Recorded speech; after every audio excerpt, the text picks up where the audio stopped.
Bismillahirrahmanirrahim. Assalamualaikum warahmatullahi wabarakatuh. Alhamdulillahi rabbil alamin. Wal aqibatu lil muttaqin wala udwana illa 'alal zalimin. Wa asyhadu an la ilaha illallah wahdahu la syarikalah. Qayyumus samawati wal ardin wa asyhadu anna Muhammadan abduhu wa rasuluhul amin. Nabiyina Muhammadin sallallahu alaihi wasallam al-mab'us rahmatan lil alamin wa huwa sayyidul awwalin wal akhirin wa sayyidul mursalin wa ala alihi at-tahirin at-tayyibin wa ashabihi ghuril mayamin wa man tabi'ahum bi ihsanin ila yaumiddin amma ba'd. Kaum muslimin yang dirahmati Allah Subhanahu wa taala, segala puji hanya milik Allah Subhanahu wa taala. Salat dan salam semoga senantiasa tercurahkan atas junjungan Nabi kita yang mulia Nabi Muhammad Rasulullah SAW beserta para sahabatnya, keluarganya dan juga seluruh pengikut beliau sallallahu alaihi wasallam hingga hari kiamat kelak.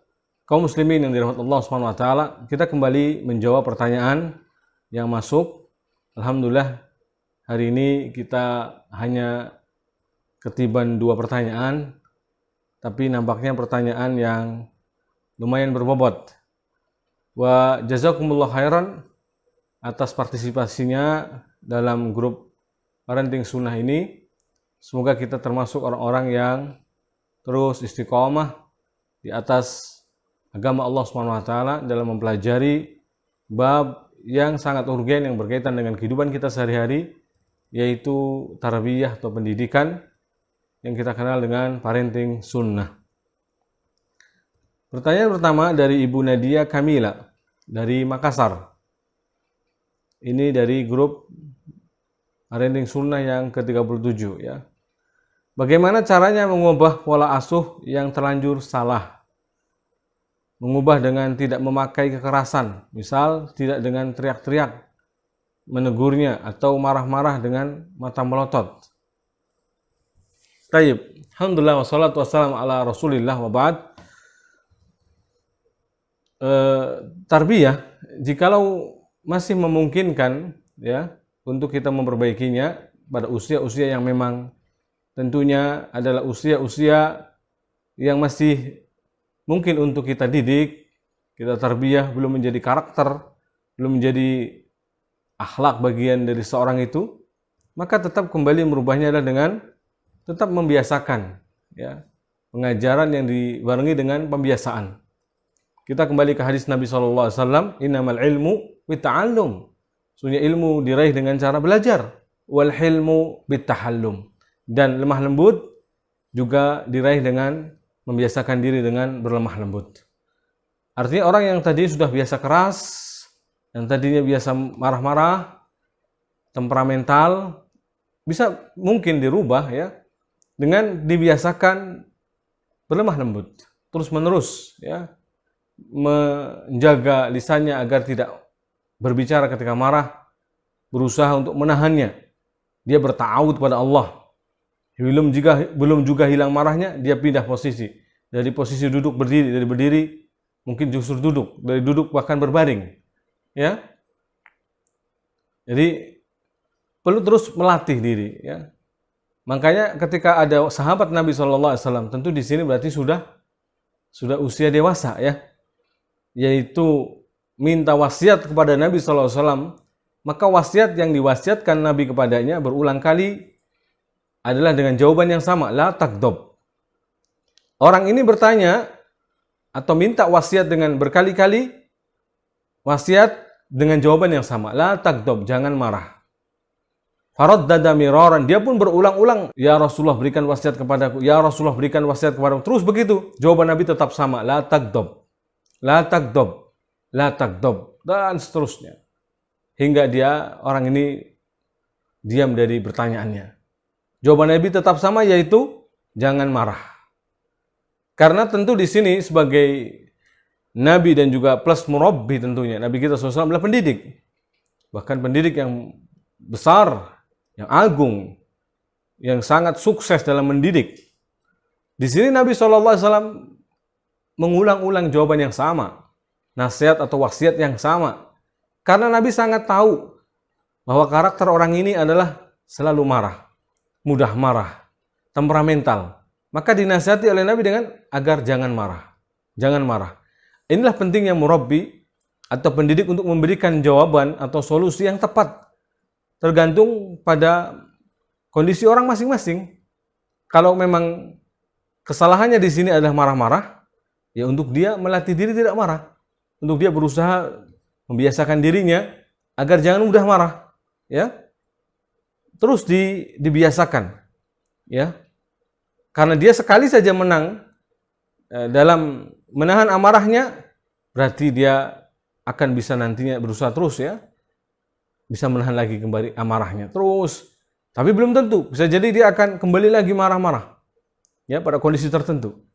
Nah, kalau ada apalagi orang yang aslinya asal bawaannya adalah temperamental, asal bawaannya adalah orang yang keras, ya, maka tentu di sini ma'asyiral muslimin, untuk dia melatih lemah lembut dan seterusnya butuh juhud, usaha keras. Maka kita memang harus memuliakan dan menghormati orang-orang yang sudah berusaha keras. Tadinya keras tapi kemudian lembut, ya. Jangan justru malah memancing emosinya. Jangan justru malah menjadikan dia terpancing emosinya, bahkan kita prank istilahnya, kita buat biar dia marah emosinya. Kita uji. Kita bukanlah tugasnya untuk menguji, tapi kita tugasnya membantu agar dia justru tidak menjadi pemarah. Nah, kalau akhlak-akhlak yang lainnya, ya, sama pula, ya. Jika memang sudah terbentuk keras atau terbentuk misalkan akhlaknya pemalas, ya memang harus dibiasakan giat. Harus dibiasakan untuk tepat waktu, disiplin. Harus dibiasakan untuk senantiasa mengerjakan di awal waktu. Begitu prosesnya. Cobalah Anda kalau Anda biasa sholat yang 5 waktu, ya, contoh saja, jangan jauh-jauh. Sholat yang 5 waktu biasa mengundurkan 10 menit, 30 menit dari waktu yang seharusnya, maka begitu akan terus-menerus, akan bahkan bertambah. Akan terus mundurnya bahkan mungkin 1 jam, kemudian 2 jam, dan seterusnya. Tapi kalau kita bertekad kuat untuk berusaha, berazam, agar kita tepat waktu sholatnya, insya Allah demikian terus tepat waktu. Dan sholat sangat pengaruh ma'asyiral muslimin. Kalau sholat seorang itu biasa diundur-undur, maka pekerjaan yang lain juga akan hancur. Lihat saja, ya. Kalau dia bisa mengundur-undur waktu sholat, dia akan mengundur-undur pekerjaan yang lainnya. Demikian sabda Nabi SAW. Ada seorang yang datang selalu terlambat dan terlambat, maka kata Nabi, dia akan selalu terlambat dalam urusan yang lainnya. Karena kuncinya adalah sholat. Ya. Maka di sini, ya, untuk merubah orang yang memang sudah pola asuhnya salah, misalkan, ya, pola asuh yang jelas-jelas keliru, maka tetap bisa dirubah dengan tentunya ketegasan. Tidak perlu keras tapi tegas, ya. Karena mungkin sudah dewasa. Kalau sudah ada kedewasaan maksudnya, maka bisa diajak dengan baik, bicara dengan baik bahwa ini kekeliruannya dan ini kesalahan-kesalahannya, ya. Tapi kalau masih anak-anak, hanya saja mungkin pernah pola asuh yang salah, maka dirubahnya adalah dengan kita juga kembali mulai dari awal, ya, bagaimana mendidik dengan baik, dengan benar. Dia juga akan melihat, oh, selama ini berarti, ya, anak akan melihat selama ini berarti apa yang telah kami rasakan keliru. Anak yang sudah mulai 10 tahun, ya, atau lagi SMP, ya, ketika melihat orang tuanya juga mengalami perubahan dalam pendidikan, dia juga akan mengikuti, ya. Yang tadinya biasa keras, kemudian dibiasakan lembut, bisa lembut.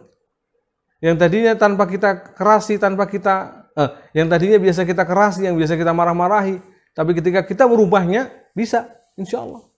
Tidak ada yang tidak bisa, ya.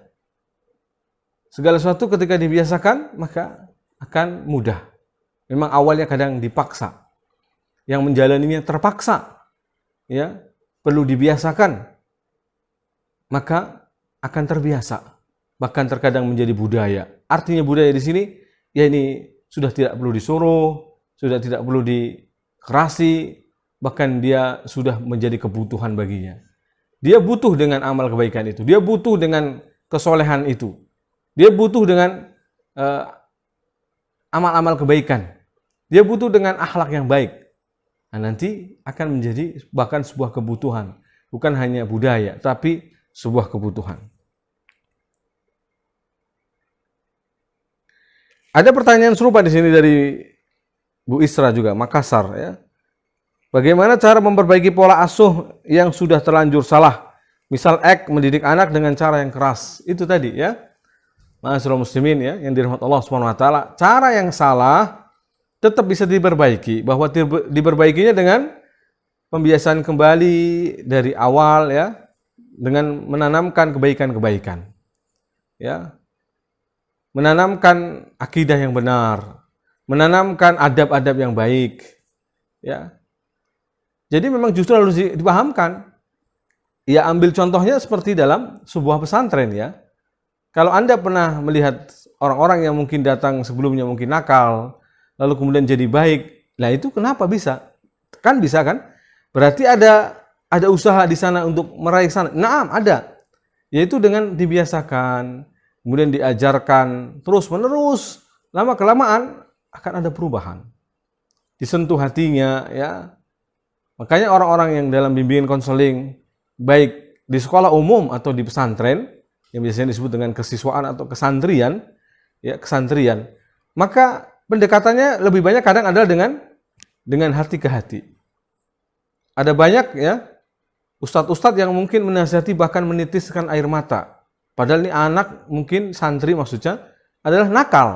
Santri ini biasa kabur dari pondok, mungkin biasa bahkan mungkin main di luar, ya. Tetapi dengan nasihat yang menyentuh dari sang ustadz, dari hati ke hati, ya, anak berubah. Orang tua juga bisa mengajak bicara begitu. Jika dia sudah paham dengan apa yang kita ucapkan, sudah nalar orang Jawa bilang. Orang sudah bisa memahami apa yang diucapkan dengan baik, bahkan sudah mengerti, sudah menuju dewasa, remaja menuju dewasa, maka jelas di sini bisa kita andil dengan memahamkannya dengan cara demikian, ya, hati ke hati. Naam, ada di sana ranah yang orang itu, anak itu tidak mau segalanya diatur-atur, segala privasinya tidak mau diketahui. Maka jaga privasinya. Kalau anak pengen dia tidak mau terbuka seluruhnya, ya jangan dipaksa untuk terbuka. Nah, ini penting caranya. Kalaupun ingin kita menggali agar dia terbuka, maka dengan hati ke hati. Jangan dengan kekerasan, ya. Jadi sekali lagi ada ya, di mana usia sudah mulai 12 ke atas, atau masa remaja istilahnya, anak-anak SMP, itu cenderung biasanya dia sudah mulai privasi, apalagi perempuan. Tidak pengen kalau ibunya segalanya tahu. Ya, segalanya pengen didikte. Segalanya ditalkin harus begini dan begini. Tapi munculkan ya motivasi dia, munculkan semangat dia untuk melakukan hal ini dan hal itu tanpa harus dipaksa, ya. Karena sebenarnya dia sudah memahami hanya dengan action. Nah, actionnya ini masih malas. Nah, malasnya ini yang perlu diperbaiki.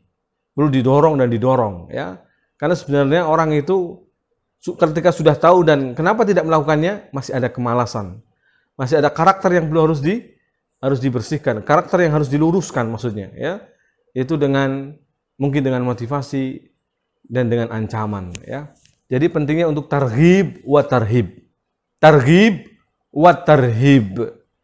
Inilah yang dikenal dengan mau'idhah hasanah. Mau'idhah hasanah itu adalah sebenarnya memotivasi dan mengancam. Artinya ada perlu kadang diberi reward, terkadang punishment.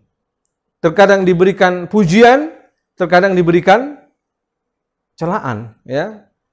Harus seimbang, jangan melulu dimaki, jangan melulu dicela sementara tidak pernah dipuji. Sementara tidak pernah disanjung, ya. Tentu dengan sanjungan dan pujian yang pada tempatnya, ya. Jangan terlalu muluk. Khawatir juga terkena ain. Karena ain terkadang muncul dari pujian. Maka ma'asyiral muslimin demikian, ya. Pentingnya kita kembali membiasakan kebaikan-kebaikan pada anak kita. meskipun mungkin sudah usianya sudah dewasa, bisa dengan cara dibiasakan dan biasakan. Tentu di sini sangat erat kaitannya dengan lingkungannya, sangat erat kaitannya dengan teman-temannya, ya. Pilihkan kepadanya teman-teman yang baik, dekatkan kepadanya orang-orang yang saleh, teman-teman yang saleh, dekatkan kepadanya ustadz-ustadz yang jelas keilmuannya, jelas manhajnya, dekatkan kepadanya orang-orang yang bisa membimbingnya kepada kebaikan. Karena tentu ketika bergaulannya dengan orang-orang yang baik, berkumpulnya dengan orang-orang yang baik, maka insya Allah akan bersama dan menjadi orang-orang yang baik. Demikian ma'asyiral muslimin, ya. Semoga bisa dipahami bahwa agama adalah nasihat, maka jangan pernah bosan untuk memberikan nasihat dan teruslah berikan nasihat, karena nasihat ini sangat penting. Dan nasihat itu bukan untuk mengumbar kesalahan, nasihat itu bukan untuk mengumbar kekeliruan, tapi mungkin one by one, person ke person, ya, face to face. Ini yang penting, ma'asyiral muslimin, ya. Ad-dinu an-nasihah. Agama adalah nasihat. Demikian, wassallallahu ala nabiyyina Muhammad wa alihi wa sahbihi ajma'in. Walhamdulillahi rabbil alamin. Wallahu ta'ala wa alam bisawab. Wassalamualaikum warahmatullahi wabarakatuh.